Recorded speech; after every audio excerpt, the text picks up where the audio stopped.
Hello students, last lecture में हम लोग देख रहे थे दर्पण से संबंधित महत्वपूर्ण डेफिनेशंस, परिभाषाएं। न्यू क्लासेस में आप सबकी का स्वागत है। तो पॉइंट नंबर 3 चल रहा था, उसमें दर्पण से संबंध में कुछ इंपॉर्टेंट डेफिनेशंस से इंपॉर्टेंट डेफिनेशंस के बारे में हम लोग बात कर रहे थे। उसमें पहला पॉइंट हमने लिया भी था, मुख्य अक्ष। अभी मुख्य अक्ष क्या है वास्तव में देखते हैं। मुख्य अक्ष क्या बनाया था आपने? एक दर्पण है, उस दर्पण को दो भागों में बांटने वाली,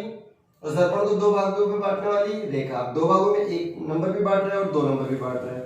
ये वाली रेखा भी बांट रही है और ये वाली रेखा भी बांट रही है। अब कौन सा होगा मुख्य अक्ष? तो एक शब्द और जोड़ा, लंबवत। दर्पण को लंबवत दो समान भागों में बांटने वाली काल्पनिक अक्ष या रेखा क्या कहलाती है? मुख्य अक्ष। क्या बोला देखिए मैंने, दर्पण को लंबवत दो समान भागों में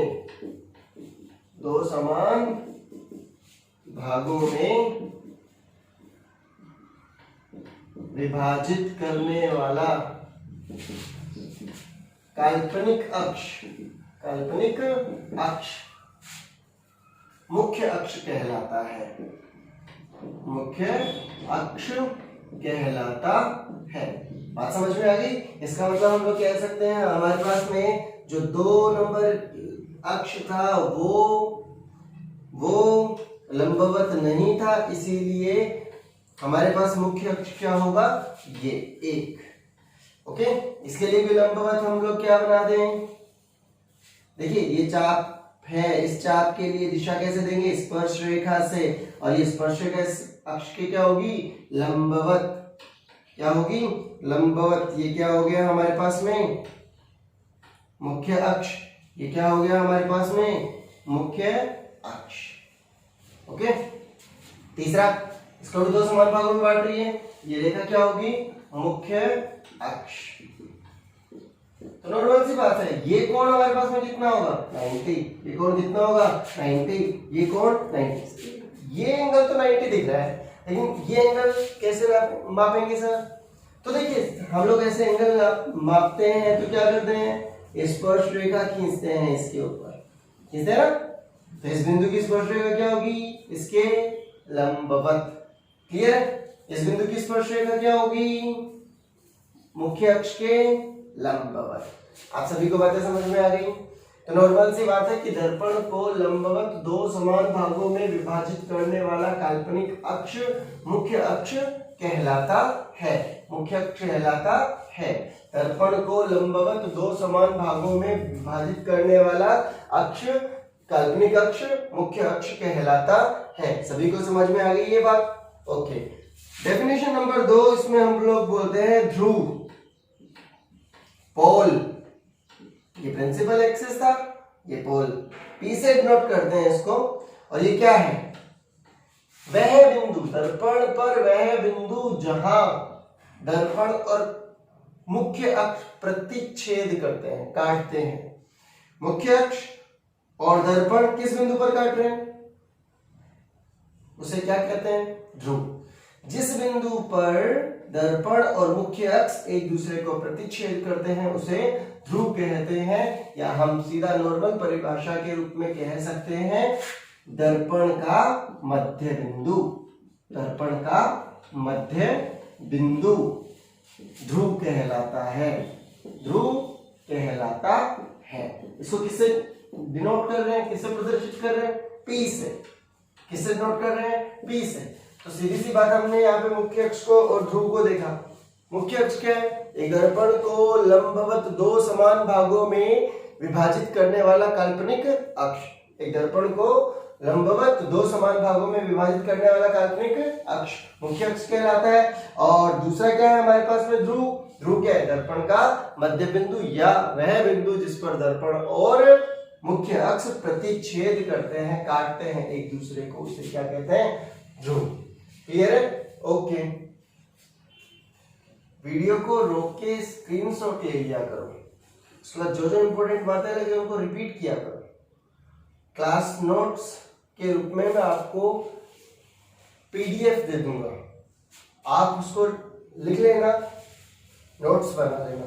नोट्स इंपॉर्टेंट चीजें होती हैं और ये क्विक रिवीजन के लिए, बहुत जल्दी रिवीजन के लिए इंपॉर्टेंट होती है। ओके, इसके बाद में मुख्य परिभाषाओं में थर्ड डेफिनेशन आएगी, तीसरी परिभाषा आएगी। और जो तीसरी परिभाषा आएगी इससे हमें समतल दर्पण के बारे में ये पता चलेगा कि ये समतल दर्पण किस प्रकार की आकृति से बना है। अवतल दर्पण और उत्तल दर्पण का तो पता है, ये गोले से बने हुए हैं। ये किससे बने हुए हैं? गोले से बने हुए हैं। अब देखिए, मैं आपको एक छोटा सा पॉइंट बता रहा हूं बीच में। पृथ्वी जो है इसकी त्रिज्या कितनी है? लगभग 6400 किलोमीटर, 6390 किलोमीटर, 6391 किलोमीटर के लगभग है। ओके, 6400 किलोमीटर मान के चल रहे हैं। जो पृथ्वी जो है इसकी त्रिज्या हमारे पास में 6400 किलोमीटर, बहुत ज्यादा है। हम यहाँ पर हैं, हम अपने चारों तरफ देखते हैं तो हमें आकृति कैसी दिखती है? समतल। कैसे दिखती है? समतल। जैसा लोग क्लियर है बात? कैसी आकृति दिखती है? समतल। यदि यही गोला हमारे पास में, मान लीजिए फुटबॉल है हमारे पास में, क्या है? फुटबॉल। अब इस फुटबॉल की मान लीजिए त्रिज्या जो हमारे पास में है 50 सेंटीमीटर। कितना है? 50 सेंटीमीटर। अब इसका सरफेस हमें कैसा दिखेगा? इसकी सतह कैसे दिखेगी? कैसे आकृति के रूप में दिखेगी? हमें गोलीय हमें देखना है, हमें जो चीज दिख रही है ना उसको फील करना है। फुटबॉल हमें कैसा दिखेगा? गोलीय। पृथ्वी वास्तव में कैसी है? दीर्घवृत्ताकार, गोलाकार, अंडाकार बोल सकते हैं। ओके, लेकिन जहां पर हम खड़े हैं उसके आसपास का क्षेत्र हमें कैसे दिखता है? समतल। सब कुछ हमारे देखने के ऊपर है। वास्तविक आकार अलग चीज है यहाँ पे, और आभास जो हो रहा है हमें वो अलग चीज है। फुटबॉल हमें गोलीय दिखेगा और पृथ्वी के आसपास की ये जो क्षेत्र है, ये क्षेत्र हमें कैसे दिखेगी? समतल। अब देखिए, यहाँ इस गोले का एक छोटा सा भाग काट लिया, पृथ्वी का एक छोटा सा भाग काट लिया, ये वाला भाग, हमें ये कैसा दिखेगा? ऑब्वियसली समतल। क्लियर है? हम यहाँ पे क्या कह सकते हैं? जैसे गोलीय दर्पण जो होते हैं, गोलीय दर्पण जो होते हैं, एक गोले के एक भाग है जिसके आंतरिक और बाह्य पृष्ठ पर हम लोग क्या कर देते हैं? पॉलिश कर देते हैं। जिसके आंतरिक और बाह्य पृष्ठ पर हम लोग क्या कर देते हैं? पॉलिश कर देते हैं, जिससे क्या बनते हैं? अवतल दर्पण और उत्तल दर्पण। ऐसे ही मैं क्या कहूं, समतल दर्पण किससे बना है? समतल दर्पण एक बहुत बड़े गोले से बना है, बहुत बड़े गोले से बना है जिसकी त्रिज्या बहुत ज्यादा है। और ये ज्यादा कितनी हो सकती है त्रिज्या? अनंत। क्या हो सकती है? अनंत। एक बहुत बड़े गोले से बना है। समतल दर्पण किस प्रकार की आकृति से बना हुआ है? एक बहुत बड़े गोले से जिसकी त्रिज्या कितना होती है? अनंत होती है। लेकिन गोलीय दर्पण जो बना हुआ है एक परिमित, मतलब फिक्स, कोई वैल्यू, कोई अल्प त्रिज्या के गोले से बना हुआ है और इसके दो भाग हैं, उत्तल और अवतल। समतल दर्पण किससे बना हुआ है? एक बहुत बड़े गोले से बना हुआ है जिसकी त्रिज्या कितनी है? अनंत, बहुत ज्यादा है। ओके, बात समझ में आ गई? अभी तो समतल दर्पण किससे बना हुआ है? एक बहुत बड़े गोले से जिसकी त्रिज्या कितनी है हमारे पास में? अनंत, मतलब बहुत ज्यादा। थर्ड पॉइंट जो हमारे पास में आया है इंपॉर्टेंट डेफिनेशंस से, उसको हम लोग बोलते हैं, थर्ड पॉइंट को हम लोग बोलते हैं वक्रता केंद्र। सी, वक्रता केंद्र। वक्रता केंद्र, वक्रता मतलब आकृति, वक्र मतलब आकृति का केंद्र। ओके, वक्रता केंद्र का मतलब आकृति का केंद्र। ओके, आकृति का केंद्र क्या है? किस प्रकार की आकृति से दर्पण बना हुआ है? तो यहां से देखिए, सबसे पहले हम लोग अवतल दर्पण को बना रहे हैं। अवतल दर्पण में क्या हो रहा है? बाह्य पृष्ठ पर पॉलिश है। अवतल दर्पण जिस गोले से बने हुए हैं उस गोले का केंद्र। सिंपल सी बात है, आकृति का केंद्र मतलब ये किससे बना हुआ है? एक गोले से बना हुआ है, तो उस गोले का केंद्र इस आकृति का केंद्र होगा, इसीलिए इसको क्या बोला हमने? वक्रता केंद्र। इसके बाद में उत्तल दर्पण लेते हैं हम लोग। उत्तल दर्पण जो है आंतरिक पृष्ठ पर पॉलिश होती है और ये भी एक गोले से बना हुआ है। इस गोले का जो केंद्र होगा वही इसका क्या होगा, वक्रता केंद्र होगा। ऐसे ही समतल दर्पण जो होगा, वो समतल दर्पण के लिए हम लोग क्या कह सकते हैं, इसका केंद्र जो है वो कहां पर होगा, बहुत बड़े गोले से बना हुआ है, और जो बहुत बड़े गोले से बना हुआ है इसका मतलब इसका केंद्र कहां पर होगा, अनंत पर। इसका केंद्र कहां पर होगा, अनंत पर। बहुत बड़ा गोला है ना, ओके। तो इंपॉर्टेंट बात पता चल गई, समतल दर्पण का वक्रता केंद्र कहां पर होता है, अनंत पर। समतल दर्पण का वक्रता केंद्र कहां पर होता है, अनंत पर। उत्तल दर्पण का वक्रता केंद्र क्या होता है, और अवतल दर्पण का वक्रता केंद्र क्या होता है। तो सीधी सी बात है, जिस गोले से ये दोनों दर्पण बनाए जाते हैं उनका केंद्र। तो परिभाषा लिख रहा हूं, उस गोले का केंद्र जिससे गोलीय दर्पण बनाए जाते हैं, जिससे गोलीय दर्पण बनाए जाते हैं, जिसे गोलीय दर्पण बनाए जाते हैं, वक्रता केंद्र कहलाता है। वक्रता केंद्र कहलाता है। इसे C से प्रदर्शित करते हैं, C से प्रदर्शित करते हैं। क्लियर हो गई बात। इसे किससे प्रदर्शित करते हैं, C से। वक्रता केंद्र किससे प्रदर्शित होता है, C से। उस गोले का केंद्र जिससे गोलीय दर्पण बनाए जाते हैं क्या कहलाता है, वक्रता केंद्र। समतल दर्पण का वक्रता केंद्र कहां पर होता है, अनंत पर। समतल दर्पण का वक्रता केंद्र कहां पर होता है, अनंत पर, क्योंकि समतल दर्पण एक बहुत बड़े गोले से बनाया जाता है। समझ में आ गई सभी को बातें। अब आगे और ऐड कर सकते हैं इसमें, ये मुख्य अक्ष होगा, ओके, ये ध्रुव होगा, ये मुख्य अक्ष होगा, ये ध्रुव होगा, ओके। अब देखिए यहाँ पे हम लोग क्या कह सकते हैं, मुख्य अक्ष हो गया, ये क्या हो गया, ध्रुव, वक्रता केंद्र, ये क्या हो गया, मुख्य अक्ष, मुख्य अक्ष, ध्रुव, वक्रता केंद्र। क्लियर है। उसका वक्रता केंद्र कहां पर है, समतल दर्पण का, अनंत पर। अब उसके बाद में इसकी त्रिज्या भी तो होगी, यस और नो, बात समझ में आई ना। इसकी क्या होगी, त्रिज्या। अब जब इसकी एक त्रिज्या होगी, जैसे केंद्र को क्या बोल रहे थे, वक्रता केंद्र, त्रिज्या को क्या बोलेंगे हम लोग, वक्रता त्रिज्या। वक्रता त्रिज्या, वक्रता त्रिज्या किसको बोलेंगे हम लोग, उस गोले की त्रिज्या जिससे गोलीय दर्पण बनाए जाते हैं, उस गोले की त्रिज्या से गोलीय दर्पण बनाए जाते हैं, वक्रता त्रिज्या कहलाती है। ये सारी त्रिज्याएं होंगी, सारी क्या होंगी, त्रिज्याएं, सारी क्या होंगी, त्रिज्याएं। और ऐसे भी बोल सकते हैं, ये त्रिज्याएं तो हुई, वक्रता केंद्र और ध्रुव के मध्य की दूरी। 10th क्लास तक सही था ये, सही ये भी है, लेकिन ये भी तो त्रिज्या होंगी, ये भी तो त्रिज्या होंगी, ये सारी क्या होंगी, त्रिज्याएं, सारी की सारी क्या होंगी, त्रिज्याएं। तो हम ये नहीं कह सकते कि केवल एक यही त्रिज्या होगी। और यहां से हम क्या कह सकते हैं, त्रिज्या क्या होती है, पृष्ठ के लंबवत होगी, स्पर्शरेखा खींचूंगा तो ये भी इसके क्या होगी, लंबवत। ये एक अभिलंब का काम करेगा, यहाँ पे त्रिज्या किसका काम करेगा, अभिलंब का काम करेगा।